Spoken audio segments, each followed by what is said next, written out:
problems, you asked me earlier about WCW. If you look at problems that led to possibly what the demise of WCW was, I think one of the major issues was that they had a very large roster with a lot of people making a lot of money, and a lot of those people were really good. If you were just to like try to chop down the WCW roster, you'd be making some like really tough decisions and say like, because there were so many people across the board that were really good, but you can't pay every talented person in the business $100,000. Your company will go under quick because you won't have enough revenue to offset what you're paying out. So you have to make smart decisions, and you can't hire every person you like, and you can't hire every person that you think is good, because there's a lot of really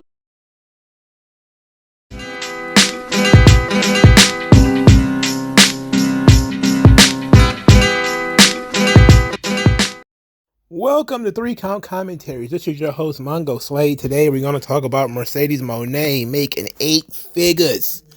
We're going to talk about this thing because this thing lit the internet on fire.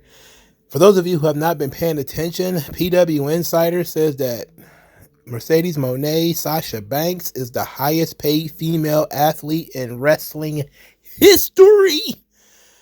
And then we're going to go through this article that's on PW Insider discussing this subject.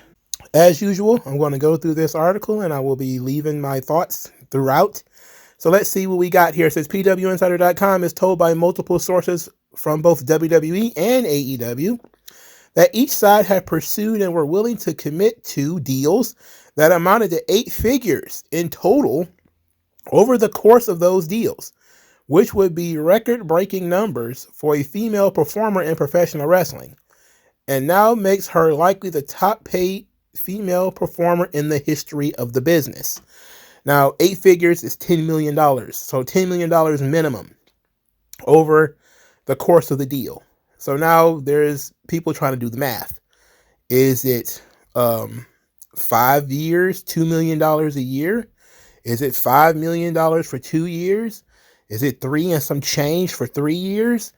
We don't know. We don't know what every nook and cranny of this deal is. Not likely going to be made public. At least not without somebody showing some paperwork what she actually is being paid. I loathe to say whether people deserve a thing or not. You pay people what you can afford and what the market will bear. Mercedes Varnado, as a person, incredibly talented, very charismatic, but she can grate on people very quickly. The attitude, the entitlement, the sort of whiny crybaby element of her kind of gets on everybody's nerves, her being a diva. It can be a bit much. But if you feel like you can monetize what she does to the extent that you're willing to pay her $10 million, well then, I applaud her for getting the bag. I 100% support it, and I don't have no problem with it. I love it. I love it. That's great. If she's making $10 million over the course of her deal, and that's true, that's facts, she's making more money than most male wrestlers throughout the course of their deals. She's probably not only the highest paid female wrestler, she's probably one of the highest paid wrestlers, period, in the business right now. Because we don't know how much, Brock Lesnar was making per year. But it was rumored that he was making $4.5 million a year for who knows how long. So I would have put him in the $10 million range, and maybe Roman was making something similar. You can imagine maybe CM Punk is making something in that same bracket, and giving her that kind of money, it's a ballsy move on Tony Khan's part. We're going to criticize the ballsiness of it later, but for now, as somebody who is looking at Mercedes and knowing how hard she worked and how much she put in, absolutely, I support it. I love it. Now let's get into the negotiations. It says AEW discussions went on for about 18 months prior to Moné signing. WWE came into the picture later, but we are told that top flight execs were involved in those discussions and that WWE absolutely wanted Moné back in the family, so to speak. So this is something that Kevin Undergaro, who is her advocate, I guess her Paul Heyman, he recently spoke to some people too and was making comments about this kind of thing. and talked about WWE's offer. And he said, quote, "A few months ago, we got a call from her old home saying they wanted her back and they put out a very generous offer. But the rival company that exists now also put out an offer, and Mercedes is really smart. She went with her gut and she felt that the other offer was right. And I agree with her. It was just a hell of a lot more. And not money necessarily, but opportunity, creative, and mental health. And one of the things I got to do was to write her opening song. That was a lot of fun to do." So she rapped on her intro song and she didn't even write the lyrics. That's the girl rapper wave is over. Joe Button. Anyway, to continue this, it says that a major part of the decision to go to AEW was that Moné believed that going back to WWE would have been beneficial. It would have been a return to where she's already been. Plus, once you lock in with WWE, that becomes your utmost priority, and other projects would be automatically made secondary to WWE touring and performing. Which is facts. We already know this. She wants to do other things. They talk about her acting and all this kind of stuff that she wants to do. And then it says also AEW provided a chance for Moné to build a direct relationship with Warner Brothers, as well as potential access to their film and television franchises. Now, that's a pretty good deal. And if Tony Khan can swing Mercedes into some movies, swing Mercedes into a TV show here and there, that could be amazing for her brand. However, this is sounding more and more like a Hulk Hogan deal, where we're going to have ourselves a Thunder in Paradise starting Sasha Banks and Mercedes Moné. This is what it's sounding like to me. They're going to start using Warner Brothers Discovery as part of the negotiations. But then you have to ask the question, how is Tony Khan making these promises? How can you make a promise that Warner Brothers Discovery is going to use you on their television and movie sets? How can you make those promises? I don't know. Let's move away from that for a second. It's just a question that I want to ask. And it says, the fact that AEW could provide support for Moné in a way that WWE likely could not at this juncture was a major factor in her signing. As we are told that Moné has built a team around her to assist her in maintaining her physical, mental, and emotional health, and that AEW provided all signs they would work in conjunction with that team. So this takes us back to Kevin Undergaro, this guy who apparently is her advocate. But who is this Kevin Undergaro and what does he actually do? So a quick Google search of this guy says that he is the husband of Maria Menounos. Now, if you know Maria Menounos, she has done WWE a couple of times. She's been involved there. And this guy, who is her husband, is apparently a movie producer and he writes TV shows, etc. So when she left WWE, she went to live apparently with this man and Maria Menounos. Now, this comes from his own mouth. He says that business, the wrestling business, is in many ways worse than show business because it's not like you have other directors you can work with or other studios you can work with or other networks that you can work with. It's one major ticket in town. At least there was for quite some time. And then he starts talking about how her cousin is Snoop Dogg, and through Snoop Dogg, they got in contact with Maria Menounos, and of course he's married to her. And then he tells Mercedes to come up to Connecticut to stay with them to, quote, let's decompress a little bit and see where you're at mentally. These situations, you always have to work on the foundation, or at least I do, before you rush to start making all the fixes and saves. So this guy is part of her entourage, and he helped put together her theme music, which we're going to go back to the PW Insider article here, because it says Moné recognized that her decision on where to sign would also be about leaving her own potential legacy in professional wrestling, as well as ownership of that legacy. Moné's new theme song is owned by Moné. She now owns all her trademarks and copyrights for everything Moné related, something that would never happen in WWE unless you are Dwayne Johnson. The AEW move allowed for Moné to continue to build her own personal empire and to exploit everything she does with AEW through her other endeavors. It was about building a platform for herself, not just going back to wrestling matches. I actually like this. I liked how this sounds.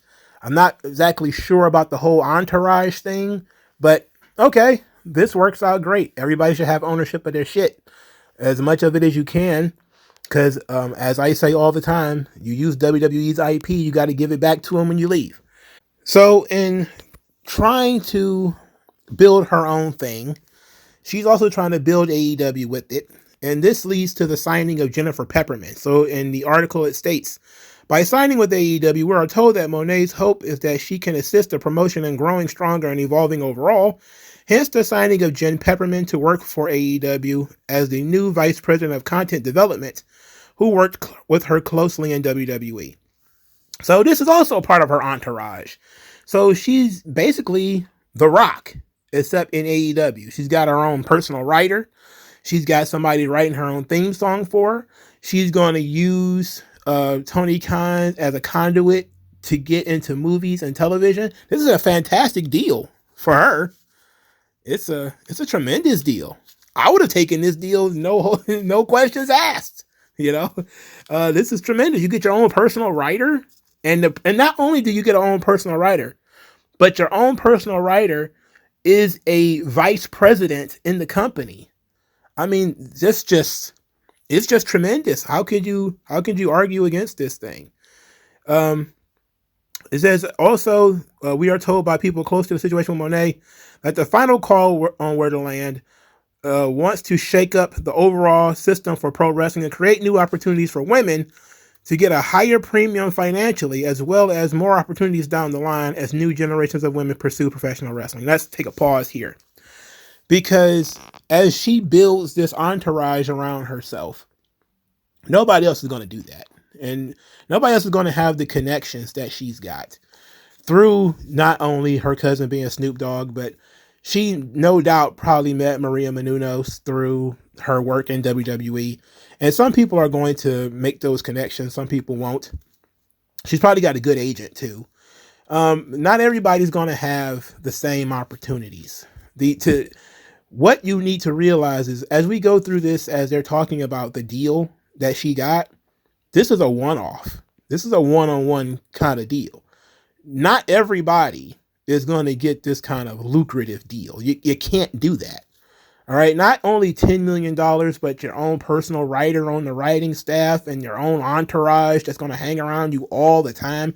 And we're going to vouch for you as an actor and actress with Warner Brothers to try to get you in TV shows and movies. I mean, it's just unrealistic that you're going to do this for everybody. So the idea is it's going to be for all of the women that they're moving forward. Is like, not really. Probably not. But here is something that I think is very interesting. The belief among some in AEW is that Moné could potentially fill the type of role that The Rock and John Cena have with WWE. Someone who could take their outside success and cascade it back to the company. There is a hope that she will bring the goodwill she built with the audience to AEW. We are told she is approaching the run not as someone looking to take oxygen out of the locker room, but as someone hoping to expand everything for everyone. That's very interesting. Let's talk about this this outside success and bringing it back, because we see this thing with Cody Rhodes, right? Where Cody left, became more over through leaving and betting on yourself and that whole 9 yards, that whole canard that everybody talks about. And then he ended up coming back to WWE even bigger. So now it's the belief that Sasha Banks kind of wants to do the same thing, or the belief that she will. Now, this dovetails nicely with an interview she did shortly before she debuted, where she says that she's going to go back to WWE someday. Now, I want to get her exact words because everybody absolutely took that and blew it up. So she did an interview that was with Evan T. Mack, and she says, I know I'm going back there one day. It's not over. I have a lot of unfinished business in wrestling in a lot of places. That's essentially what she said. She didn't say she was going back today. She didn't say she was going back tomorrow. She said one day. And what you learn from Jesse the Body Ventura, what you learn from Roddy Piper, what you learn from Hulk Hogan, What you learn from guys like Hall and Nash and guys like Cody Rhodes recently, CM Punk recently, The Rock, is that if you leave WWE and you become a bigger star, you can come back for a lot more money, get a lot more prominent spots, and the business is a much better place for you if you leave and come back. So that could be the strategy here, is that she was gone for 2 years, and if they were willing to pay her $10 million to be gone for 2 years, what happens if she's gone for 5 years? And she becomes a bigger star in AEW. And now she's in more movies. Now she's in more TV shows. Maybe she gets so big that she really doesn't need to come back ever, like The Rock or something like that. Then she would be worth a lot more money, and not just a lot more money, but more perks. And that could be a very sweet deal. So $10 million is a drop in the bucket to WWE. Everybody knows that. But maybe she's not going to stop at 10 million. Maybe she's looking to get 20, 30. Maybe she looks to, I want to own Sasha Banks. I want to be able to buy that from you, or you give it to me. You gave it to The Rock. And she kind of has that sort of attitude to her, and that could be abrasive one way or another. And we've seen enough interviews of Sasha Banks, like when she did the Stone Cold Steve Austin. Everybody thought she was delusional. I was one of those people. I just said she was a diva. I never said she wasn't talented. That she sees what's possible and then says, well, I can achieve that too. And that's the appropriate way to look at things. If you see that somebody was able to break through a ceiling, you say, if I bust my ass, what kind of moves can I make that I can get on that level too? And it's going to be harder because she's female, but absolutely, I don't have a problem with this at all. If part of the deal of her returning to WWE is that she gets ownership of Sasha Banks, or they completely dust Sasha Banks and they say Mercedes Moné is what it's going to have to be, and Sasha Banks doesn't exist anymore, then I'm pretty sure Nick Khan and Triple H will gladly accept that deal, and she'll be in it for a whole lot of money with something that she actually owns. And that'll be incredibly powerful for her because she don't have to put the Sasha Banks suit back on, even though essentially Mercedes Moné is Sasha Banks under a different name. All right, the last little bit here is about Mercedes wanting to uplift everybody, including the women's division. So it says the women's roster so that she can elevate the entire company and hopefully make their talents more mainstream. Sort of similar to what Kevin Nash and Scott Hall did for WCW decades ago. Now, this is where I'm going to actually start criticizing the deal. Because when Scott Hall and Kevin Nash came into WCW, they made their money back with the NWO. I mean, I'm pretty sure whatever Hall and Nash was making, the NWO was drawing at least most of it back. Now, they didn't have the apparatus to monetize it as much as WWE would have. But it was undoubted that the NWO was incredibly popular. And they did raise the financial floor quite a bit for wrestlers in WCW. The problem with this is that it ended up putting WCW out of business because the talent started making so much money.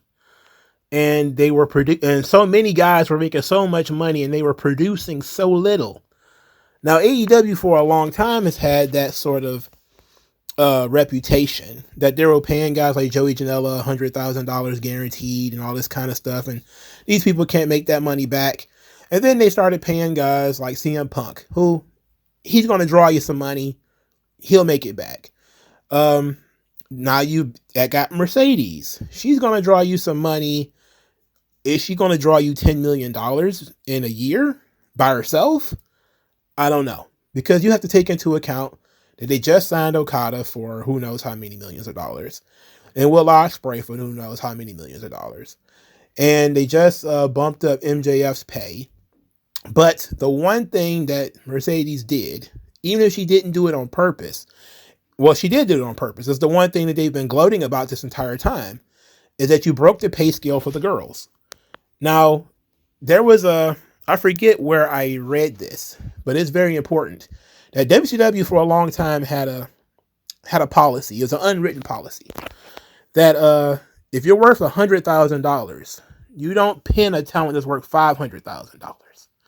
So it's sensible that if Mercedes Moné is making $10 million, she ain't getting pinned by somebody making a couple of $1,000s. So that means she ain't gonna be doing a lot of jobs. She's gonna be giving a lot of rubs, but she ain't gonna be doing a lot of jobs. And we already know that the AEW fan base, they get kind of aggy if you don't do your fair share of jobs. And it's not sensible to have her lose a bunch of matches. It's not sensible to have her lose matches to people who you're not paying a lot of money to. So then that's just on the creative end. When you start talking about the actual financial end, and you start saying, this girl is making $10 million a year, there's going to be a bunch of other girls in that locker room who are going to say, where's my cash? Where's my money? And we're talking about women at this point, right? And most of the women are not a draw. So you're going to say Toni Storm, Britt Baker, Chris Statlander, any of the women you bring in from Japan or whatever. How much are you willing to pay them? How close are you going to get to Mercedes? That's going to be the question. If she's making, let's say, $5 million for 2 years, how close are you going to be able to get Britt Baker in order to keep her from flipping the table and leaving? What about Thunder Rosa? How close are you going to be able to get Thunder Rosa to how much money Mercedes makes before she decides it's not worth it and goes home? Thunder Rosa, Toni Storm, there's going to be quite a few who are going to say, hey, how much of this can I get? Maybe I can't get 5, but can I get 3? Can I get 2.25? And you're going to start asking these tough questions. Because again, this is what happened in WCW. Hall and Nash, they came in, they structured their contracts in such a way where they were almost always the highest paid guys in the company. And then they had the favorite nations clause in the contracts where their money got bumped up if other people got brought in. Now, I'm pretty sure that she's not going to have a favorite nations type of deal in the contract. Now, for those of you who don't know what that means, what it means is if Hall and Nash are brought in for $750,000, which I believe was their base pay, and then you bring in Bret the Hitman Hart, but you pay Bret Hart $1 million. Well, now you have to bump up Hall and Nash's money to match Bret's, because that's what's called favorite nations. You have to give them that money to match it. Everybody that comes after them, by the way. So Savage, Hogan didn't count, but Bret Hart, absolutely, you have to bump the money up. Some of those celebrities that they brought in, that they probably paid a lot of money to, like Karl Malone or Dennis Rodman, money probably got bumped up. And that was their way of making sure they were always in the top percentile of paid talent on the roster. Now, I don't believe that anybody's going to be dumb enough to give a female wrestler favorite nations in a contract. I don't believe that for a second. But in any event, she's probably going to be one of the top paid talent on the roster. So not only are you going to have the girls, whispering and complaining and bitching and moaning and whining, over time, they may be fine right now, but over time, that will happen. Because human beings are resentful and jealous. That's just kind of how it is. And you're going to have men do the same thing. There's going to be a lot of guys who are going to be looking at that money and saying, me too. This is the negative about when people say it's good to have two companies because you get to play them against each other. It's like, yeah, but smart people understand you can only play that game for so long. You can only haggle for so long. Eventually, you gotta bite. Eventually, you gotta take the deal. You gotta take a deal. You have to set a standard at some point.